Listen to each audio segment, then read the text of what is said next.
حامدا ومصليا أما بعد أعوذ بالله من الشيطان الرجيم بسم الله الرحمن الرحيم إنما يخشى الله من عباده العلماء صدق الله العظيم.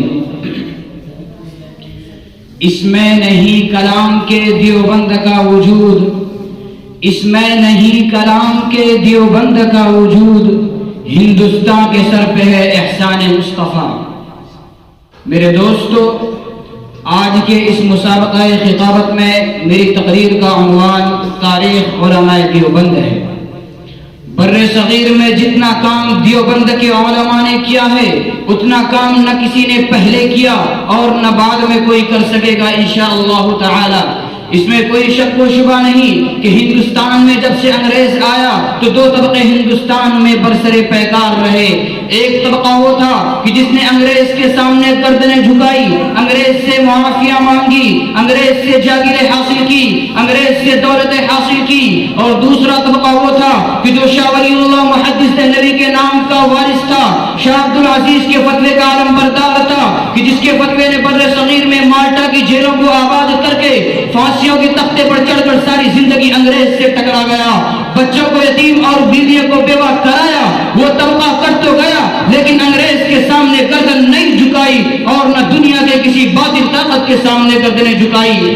میرے دوستو، انگریز 1601 عیسوی میں ہندوستان تجارت کے مقصد سے آئے تھے اور 1612 عیسوی میں جہانگیر کے عہد حکومت میں ان انگریز تاجروں نے شہنشاہ کی اجازت سے سورت، احمد آباد، اجمیر، آگرہ کو اپنا تجارتی مقصد بنایا. یہ شہر اس زمانے میں تجارت کے لیے کرے کی حیثیت رکھتے تھے. اورنگزیب عالمگیر کے عہد حکومت میں انگریز صرف تجارت تک ہی محدود رہے، لیکن اورنگزیب عالمگیر کے 1707 عیسوی میں انتقال کے بعد مغلیہ سلطنت کا شیرازہ منتشر ہونے لگا اور احمد شاہ کی عہد حکومت 1748 تا 1752 عیسوی تک یہ ملک قواعد الملوکی کا شکار ہو گیا اور بہت سے صوبوں نے اپنے خود مختاری کا اعلان کر دیا. وہ ایسٹ انڈیا کمپنی جو صرف تجارت کے لیے بنی تھی ملک گیری کی ہوس میں مبتلا ہو گئی اور اس نے اپنی سیاسی قدرت بڑھانی شروع کر دی، یہاں تک کہ اس نے کلکتہ میں اپنا ایک مضبوط فوجی قلعہ بھی تیار کر لیا. میرے دوستو، انگریز کے بڑھتے قدم کو روکنے کے لیے انگریز کے مقابلے میں 1757 کو پلاسی کے میدان میں نکلے.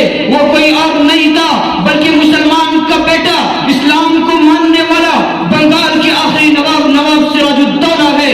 میر جعفر نے ان کے ساتھ غداری کی جس کی وجہ سے انگریز کے مقابلے میں انہیں شکست ملی اور ان کو گرفتار کر کے پھانسی دے دی گئی. اس کے بعد 1799 عیسوی کو ٹیپو سلطان انگریز کے مقابلے میں آئے. میر صادق نے بھی ان کے ساتھ غداری کی جس کی وجہ سے سرنگا پٹنہ میں انگریز سے لڑتے ہوئے شہید ہو گئے. اس کے بعد 1803 عیسوی کو شاہ عبدالعزیز محدث دہلوی رحمۃ اللہ علیہ ہندوستان کی تاریخ میں سب سے پہلا فتویٰ جہاد جاری کیا کہ انگریز کے خلاف جہاد کرنا فرض ہو چکا ہے. اسی فتوے کی روشنی میں سید احمد اور شاہ اسماعیل شہید رحمۃ اللہ علیہ اپنے رفقا کے ساتھ 21 ستمبر 1826 عیسوی کو بالاکوٹ کے میدان میں انگریز کے مقابلے میں آئے. بالآخر 1830 عیسوی کو انگریز کے مقابلے میں شہید ہو گئے. اس کے بعد 1856 عیسوی کو ہندوستان